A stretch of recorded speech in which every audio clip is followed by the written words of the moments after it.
HIV drug resistance has the potential to derail the progress made in the efforts to control the HIV epidemic.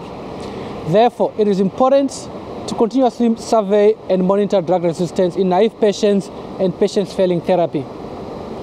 Unfortunately, most of the methods currently used are expensive to implement, especially in the context of the magnitude of the HIV epidemic in sub-Saharan Africa. Here, we demonstrate a low-cost and open access method for HIV drug resistance genotyping. This protocol is divided into 4 stages: RNA extraction, reverse transcription and PCR, sequencing, and bioinformatics. HIV RNA is extracted using the QIAGEN viral RNA kit. The method uses columns to trap and clean precipitated RNA. At this stage, always include positive and negative controls.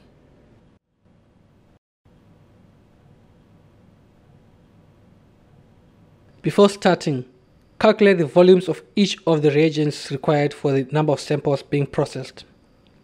It is recommended to always add a reagent control in addition to the extracted positive and negative controls. Prepare the DNTP primer mix by adding 0.5 microliters of the primer RT21 and 0.5 microliters of the DNTP mix to a clean, sterile 200 microliter PCR tube, followed by briefly vortexing. Prepare RT enzyme mix by adding 1 microliter of the 10 times buffer, 1 microliter of 0.1 molar DTT, and 2 microliters of 25 millimolar magnesium chloride to a sterile tube. Add 0.5 microliters of each of the enzymes, RNase out, and superscript 3 reverse transcriptors to the enzyme mix tube, followed by a gentle mix. Keep the tubes with the DNTP primer mixes and enzyme mix on a cord block and move to the RNA station.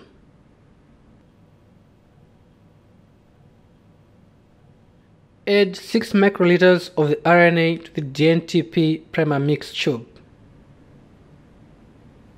After the addition of the RNA, move to the PCR room with all the tubes on a cord block. Briefly centrifuge the DNTP primer RNA mix and place them into a thermocycler. Heat at 65 degrees Celsius for 5 minutes and rapidly cool to 4 degrees Celsius. Hold for 2 minutes. Pause the thermocycler while still at 4 degrees Celsius. Take out the tubes and add 5 microliters of the enzyme mix while keeping the tubes on a cord block.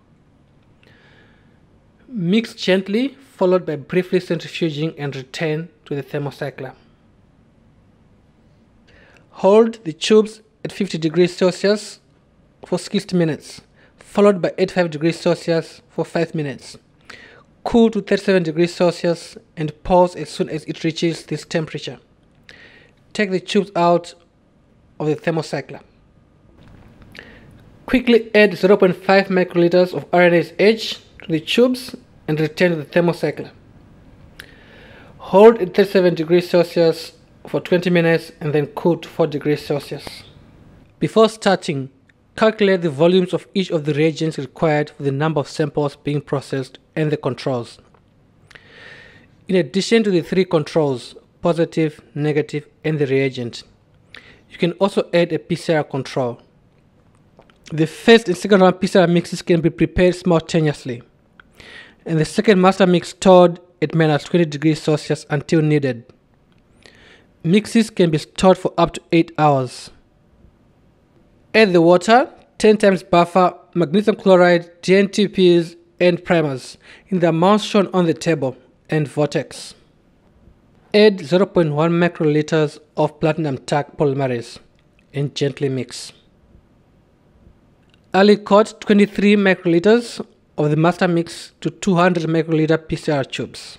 With the master mix tubes on a cord block, move to the PCR room. Add 2 microliters of the cDNA to 23 microliters of the first round PCR master mix. Close the tubes, put the samples in the thermocycler, and run the PCR program.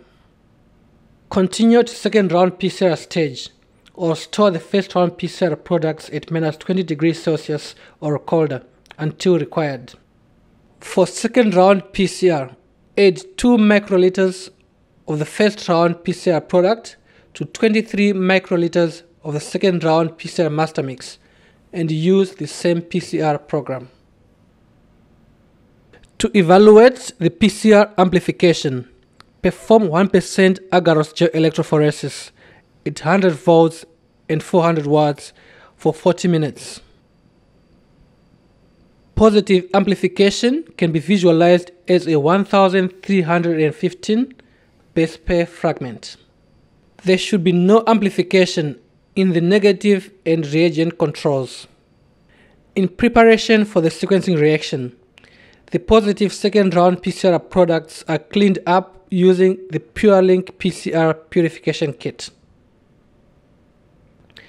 Add 80 microliters of binding buffer to 20 microliters of PCR product and pipette mix. Add the sample mixed with the binding buffer to a PureLink spin column in a collection tube. Centrifuge the column at 10,000 RCF for 1 minute. Transfer the column into a new collection tube. Wash the column with 650 microliters of wash buffer. Centrifuge the column at 10,000 RCF for 1 minute. Transfer the column into a new collection tube. Centrifuge the column at maximum speed for 2 to 3 minutes. Place the spin column in a clean 1.7 milliliter elution tube. Add 40 microliters of elution buffer to the center of the column and incubate the column at room temperature for 1 minute. Centrifuge the column at maximum speed for 2 to 3 minutes.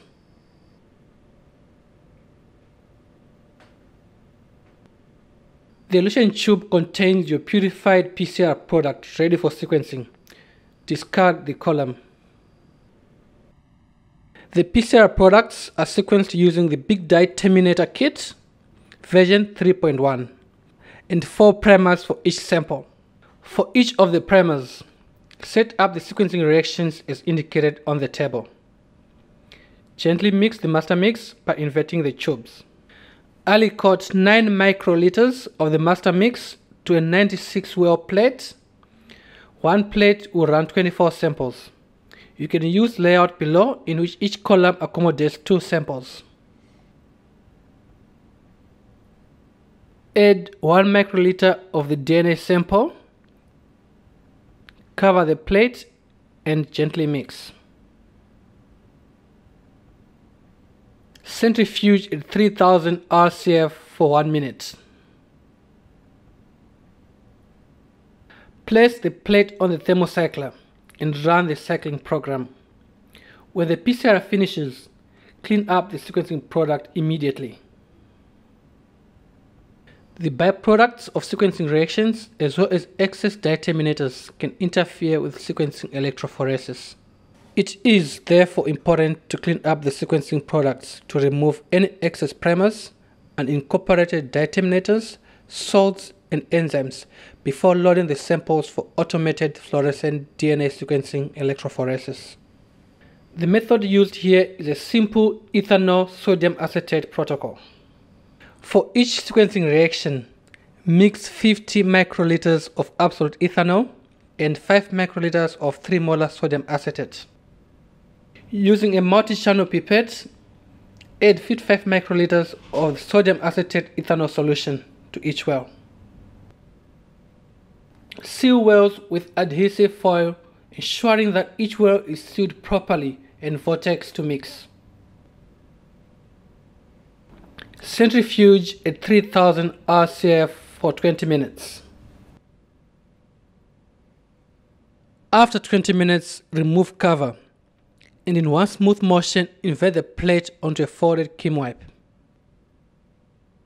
Centrifuge the inverted plate at 150 RCF for 2 minutes.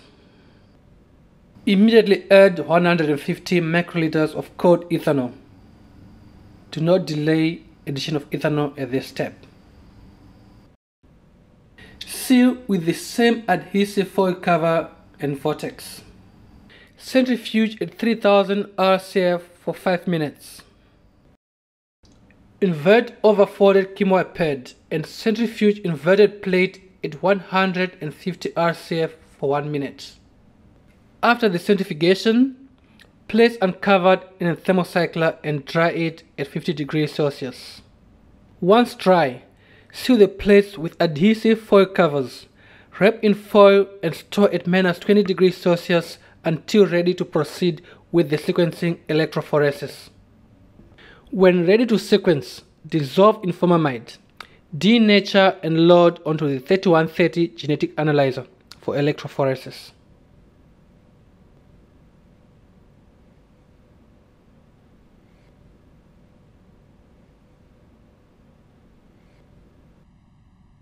Launch the program Genius.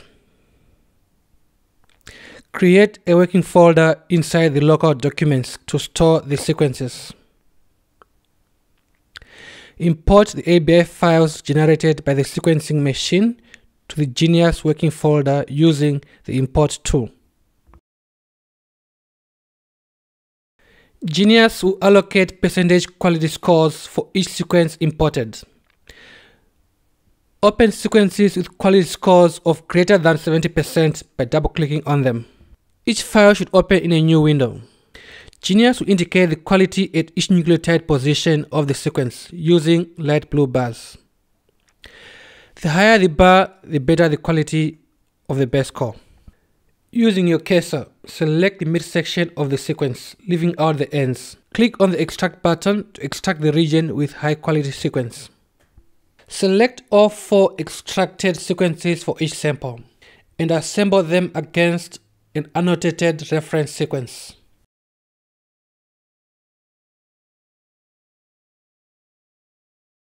Inspect the assembled sequence to ensure that you are in the correct reading frame. If you are in the correct reading frame, the beginning of subtype C protease should start with the following amino acids: PQILWT. The beginning of RT will start with PISPIE. Extract the contig region covering the beginning of protease to the 300th RT codon. During this process, also check for insertions or deletions.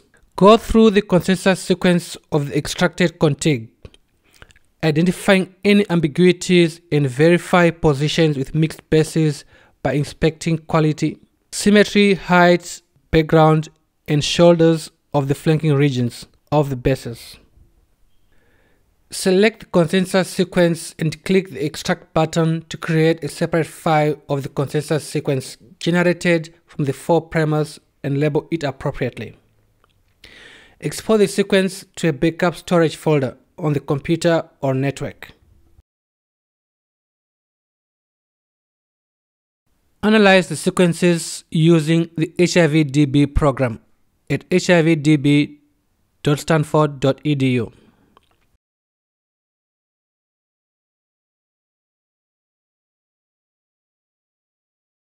Check for deletions and insertions on the summary data, and that the sequence covers all the 99 protease codons and the first 300 RT codons.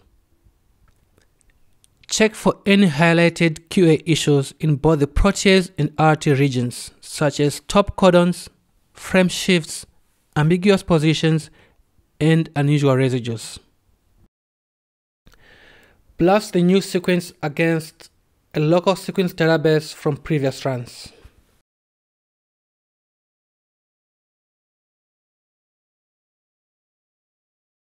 If the new sequence is greater than 97% similar to any of the sequence in the database, all the stages of the protocol should be reviewed, starting with sequence analysis, going back to the RNA extraction, to ensure that there were no mix-ups or contamination. If no problems are identified, resequence both the old and the new samples. If the sequences are still greater than 97% similar, review the patient history to assess for any epidemiologic linkage between the patients. This is also another quality tool that is employed to identify contamination, sample mix-up, or samples from epidemiologically linked patients. Align all the sequences from the database using the Cluster W program in Genius. Manually check the alignment for misaligned sequences, deletions and insertions, and edit accordingly. Construct a phylogenetic tree using Genius Tree Builder or other tree builders in Genius. Examine the tree for samples with short branch length. Review the samples with short branch length for possible contamination.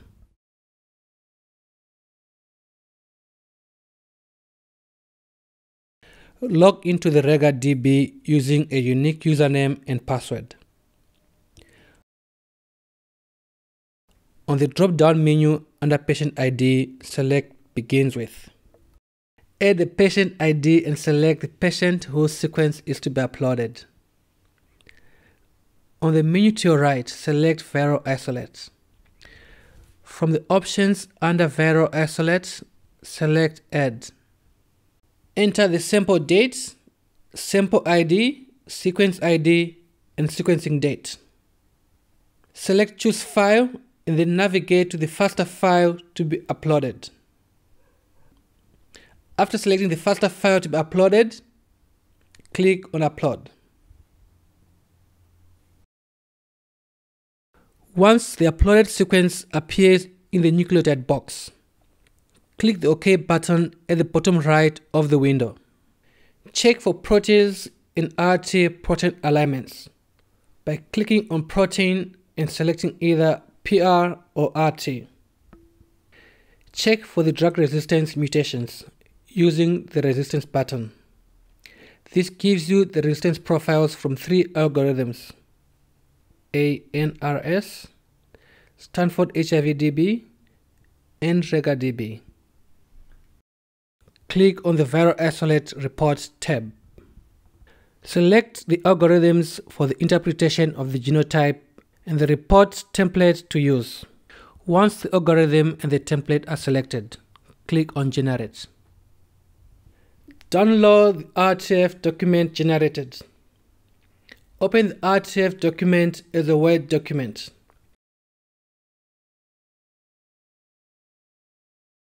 Resize the treatment history chart. After the chart, add the section Clinical Chart and Resistance Interpretation. Add a description of the patient's treatment history and the viral isolate's resistance profile. Also add a description of the patient's viral load and CD4 profiles. Send the report to the ID specialist for review and recommendations on future patient management.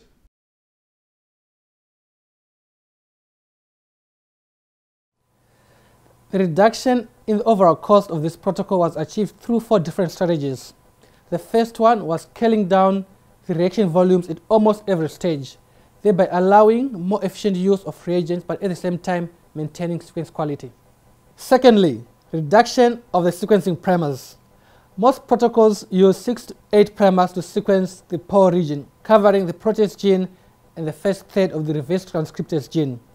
A set of 4 primers was selected to sequence the same region without compromising on the quality of the final sequence, thereby reducing the sequencing stage cost by at least a third. Thirdly, the use of mostly free open access software and programs for sequence analysis and report generation allowed for a further reduction in cost. And lastly, collective bargaining and public-private partnerships.